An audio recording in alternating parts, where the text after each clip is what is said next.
വീണ്ടും വരുന്ന ദൈവത്തിൻ്റെ അതിവിശുദ്ധനാമം വാഴ്ത്തപ്പെടുമാറാകട്ടെ. ഇന്ന് നല്ലൊരു പ്രഭാതം കൂടെ നമുക്ക് തന്നനുഗ്രഹിച്ച ദൈവത്തിന് കോടാകോടി സ്തോത്രം ചെയ്തുകൊള്ളുന്നു. നമ്മൾ ദൈവസന്നിധിയിലായിരിക്കുകയും മാറ്റമില്ലാത്തതും ദൈവത്തിൻ്റെ സ്നേഹവുമുള്ളതുമായ വചനങ്ങൾ കേൾക്കുവാൻ സ്വർഗത്തിലെ ദൈവം ഇന്ന് നമുക്ക് തന്നിരിക്കുന്നതായ സമയത്തിന് ഞാൻ സ്തോത്രം ചെയ്തുകൊള്ളുന്നു. നമ്മുടെ കയ്യിലിരിക്കുന്ന വേദപുസ്തകങ്ങളെ സഭാപ്രസംഗങ്ങൾ 12-ാമത്തെ അധ്യായം 11-ാമത്തെ വാക്യം നമ്മൾ വായിക്കുമ്പോൾ ജ്ഞാനിയിൽ ജ്ഞാനിയായിരിക്കുന്ന ശലോമോൻ ഇവിടെ മറ്റു ഓരോ വ്യക്തികൾക്കും ദൈവം കൊടുത്തിരിക്കുന്നതായ താലന്തുകളെക്കുറിച്ച് സംസാരിക്കുന്നതായിട്ട് കാണുവാൻ സാധിക്കുന്നു. ഇന്ന് ഈ ഭൂമിയിൽ നമ്മൾ നോക്കുന്നതായ സമയം നമ്മുടെ ചെറുപ്പക്കാർ അനേകർ നല്ല താലന്തുകളുള്ളതായ വ്യക്തികളാണ് എന്ന് കാണുവാൻ സാധിക്കുന്നു. ഒരിക്കൽ ഞാനൊരു കഥ ഇപ്രകാരം വായിക്കുവാനിടയായി തീർന്നു. ഒരു ട്രക്ക് ഒരു പാലത്തിൻ്റെ അടിയിൽ അകപ്പെട്ടു നിൽക്കുകയും ആ ട്രക്കിന് മുന്നോട്ട് പോകാൻ പറ്റാത്തതായ സാഹചര്യം ഉണ്ടാവുകയും ചെയ്തു.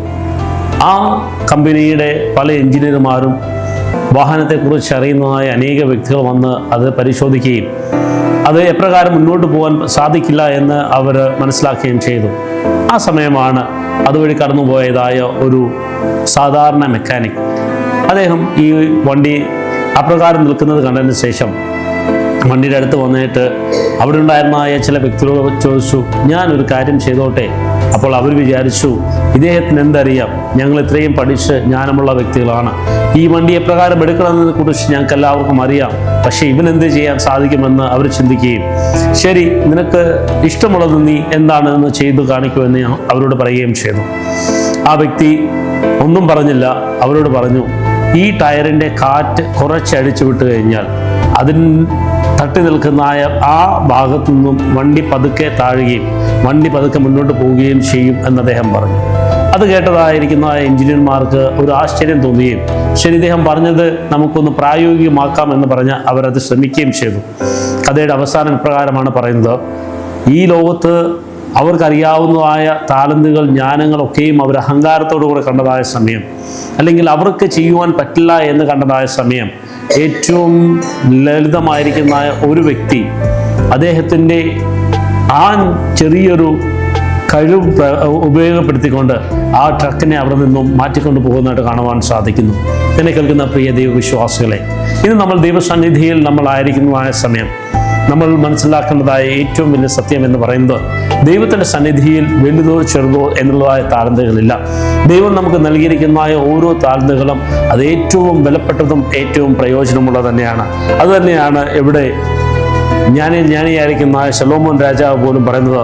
ജ്ഞാനിയായിരിക്കുന്ന ശലോമോൻ ഇപ്രകാരമാണ് പറയുന്നത്, നിങ്ങൾ എന്ത് ചെയ്താലും കർത്താവിന് എന്ന വിധം ആത്മാർത്ഥമായി ചെയ്യുക.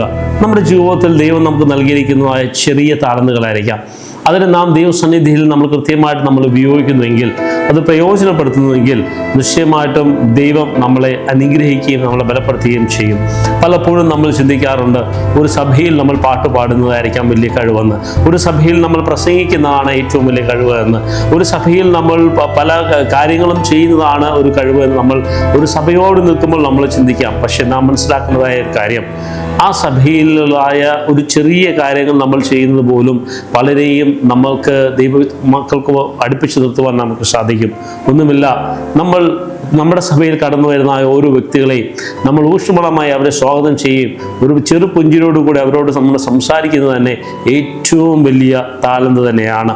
നമ്മൾ പലപ്പോഴും ചിന്തിക്കും അതൊന്നിനും കൊള്ളില്ല എന്ന്, പക്ഷേ അത് ഏറ്റവും അനുഗ്രഹമുള്ള താലന്ത് തന്നെയാണ് എന്ന് നമ്മൾ മനസ്സിലാക്കണം. കാരണം ജീവിതത്തിൻ്റെ ഭാരത്തോടും പ്രയാസത്തോടും കൂടി ഒരു വ്യക്തി നമ്മുടെ സന്നിധിയിൽ കടന്നു വരുമ്പോൾ നമ്മൾ അവരെ പുഞ്ചിരിയോടുകൂടെ സ്വീകരിക്കുന്നത് തന്നെ അവരുടെ മനസ്സിലുള്ളതായ പല പ്രശ്നങ്ങൾക്കും പ്രയാസങ്ങൾക്കും പ്രതിസന്ധികൾക്കും ഒരു സമാധാനം അവരിലേക്ക് കാണുവാൻ നമുക്ക് സാധിക്കും. നമ്മൾ വീണ്ടും നമ്മൾ ചിന്തിക്കുന്ന സമയം നമ്മളോട് ഇവിടെ വചനം പറയുന്നത്, ഈ എളിവരിൽ ഒരുവനെയും നിസ്സാരം ആകാതിരിക്കുക, ദൈവത്തിന് മാത്രമേ അവരുടെ സേവനത്തിലെ വലിയവ കാണുവാൻ കഴിയൂ. നമ്മുടെ ജീവിതത്തിൽ നമ്മൾ ചിന്തിക്കുന്നുണ്ടാവാം, ഞാൻ ചെയ്യുന്നത് ആണ് ഏറ്റവും വലിയ കാര്യമെന്ന് ഒരു പുരോഹിതൻ ചിന്തിക്കുന്നുണ്ടാവാം, ഞാൻ ചെയ്യുന്ന കാര്യമാണ് ഏറ്റവും വലുതെന്ന് സഭാ മൂപ്പൻ ചിന്തിക്കുന്നുണ്ടാവാം. അതേപോലെ ശബസ്കൂൾ ഉള്ളതായ വ്യക്തികളും മറ്റുള്ള വ്യക്തികളും അപ്രകാരം ചിന്തിക്കുന്നുവെങ്കിൽ നമ്മൾ ആലോചിക്കുകയും നമ്മൾ മനസ്സിലാക്കുകയും ചെയ്യേണ്ടതായ കാര്യം, അതൊന്നുമല്ല ദൈവം നമ്മൾ ആഗ്രഹിക്കുന്നത്. നമ്മുടെ മഹിമയോ നമ്മുടെ കഴിവുകളുടെ അനേകം കഴിവുകളോ അല്ല. ദൈവം നമുക്ക് നൽകിയിരിക്കുന്ന ചെറിയ താലന്ത് പോലും നാം ദൈവസന്നിധിയിൽ അത് ഏറ്റവും ഭംഗിയായി വിനിയോഗിക്കുന്നത് തന്നെയാണ് നമ്മൾക്ക് ദൈവം നൽകിയിരിക്കുന്നതായ നന്മയും അനുഗ്രഹവും അവിടെ ഉള്ളതെന്ന് നമ്മൾ കാണുന്നു. വീണ്ടും നമ്മൾ അവസാനമായി നമ്മൾ ചിന്തിക്കുമ്പോൾ ദൈവം നമ്മളോട് പറയുന്നതായ ഒരു കാര്യമുണ്ട്. നമ്മൾക്ക് ദൈവം തന്നിരിക്കുന്ന താലന്തുകൾ നാം മനസ്സിലാക്കണം. നമ്മുടെ ജീവിതത്തിൽ നമുക്ക് തന്നിരിക്കുന്ന കഴിവുകളെ നാം മനസ്സിലാക്കണം. നമ്മൾക്ക് എപ്രകാരം ദൈവത്തിനു വേണ്ടി നമുക്ക് പ്രവർത്തിക്കാൻ കഴിയുമെന്ന് നമ്മൾ ചിന്തിക്കണം. നാം അപ്രകാരം ചെയ്യുന്നുവെങ്കിൽ എന്നെ കേൾക്കുന്ന സഹോദരി സഹോദരന്മാരെ, നിങ്ങളുടെ ജീവിതം ഏറ്റവും അനുഗ്രഹമുള്ളതായി തീരും. നിങ്ങളുടെ ജീവിതത്തിൽ നിങ്ങൾ ഏറ്റവും മനോഹരമുള്ളതായ വ്യക്തികളായി തീരും. നിങ്ങളുടെ ജീവിതത്തിൽ നിങ്ങൾ ഏറ്റവും അനുഗ്രഹമുള്ള വ്യക്തികളായി തീരും. ഇന്ന് പ്രഭാതത്തിൽ നമുക്ക് ഒരു തീരുമാനമെടുക്കാം. എന്നിൽ ദൈവം തന്നിരിക്കുന്ന ആ പുഞ്ചിരിയെ, എന്നിൽ ദൈവം തന്നിരിക്കുന്നതായ ആ സ്നേഹത്തെ, എന്നിൽ ദൈവം തന്നിരിക്കുന്നതായ ആ ഊഷ്മളമായിരിക്കുന്നതായ ദൈവിക കഴിവുകളെ ഞാൻ ദൈവസന്നിധിയിൽ വളരെ ഭംഗിയോടുകൂടെ വിനിയോഗിക്കാം. എന്നാലാവുന്നത് ഞാൻ ചെയ്യുന്നുവെങ്കിൽ നിശ്ചയമായും ദൈവം എന്നെ അനുഗ്രഹിക്കുമെന്നുള്ളതായ ഒരു ഉറച്ച വിശ്വാസത്തോടുകൂടെ നമുക്ക് ജീവിക്കാം. ഒരു പുഞ്ചിരിയോടുകൂടെ തന്നെ ഇന്നത്തെ പ്രഭാതം നമുക്ക് നേരിടാം. മറ്റുള്ളവരെയും നമുക്ക് കാണാം. ദൈവം നമ്മളെ അനുഗ്രഹിക്കുമാറാകട്ടെ. ആമേൻ. നമുക്ക് നമ്മുടെ കണ്ണുകളടച്ച ഒരു നിമിഷം നമുക്ക് പ്രാർത്ഥിക്കാം. മഹോന്നതയിൽ വാസം ചെയ്യുന്ന വാഴ്ത്തപ്പെട്ട ദൈവമേ, ഇന്ന് അടിയങ്ങൾ തന്നിരിക്കുന്നതായ വചനത്തിനായി സ്തോത്രം. അടിയങ്ങളുടെ കഴിവുകൾ അടിയങ്ങൾ കാണുവാൻ അവിടുന്ന് കൃപ ചെയ്യണം. മറ്റുള്ളവരെ സ്നേഹിക്കുന്നതും മറ്റുള്ളവർക്ക് ദൈവസന്നിധിയിൽ അടിയങ്ങൾ കൂടെ നിൽക്കുന്നതും അവരുടെ പ്രയാസങ്ങളിലും ദുഃഖങ്ങളിലും അവരെ ബലപ്പെടുത്തുന്നതുമായിരിക്കുവാൻ അടിയങ്ങളെ അവിടുന്ന് ബലപ്പെടുത്തണം. ഇന്ന് പ്രഭാതം അടിയങ്ങൾക്ക് തന്നിരിക്കാൻ സ്തോത്രം. ഇന്നത്തെ ദിവസം ഏറ്റവും അനുഗ്രഹമുള്ളതായി തീരുവാൻ കൃപ ചെയ്യണം. അടിയങ്ങൾ ചോദിച്ചു കുറവാണ്, അധികമായി നന്മ നിറയ്ക്കണം. ക്രിസ്തുവേശു മാത്രം വലിയ പ്രാർത്ഥന കേൾക്കണം പിതാവേ. ആമേൻ.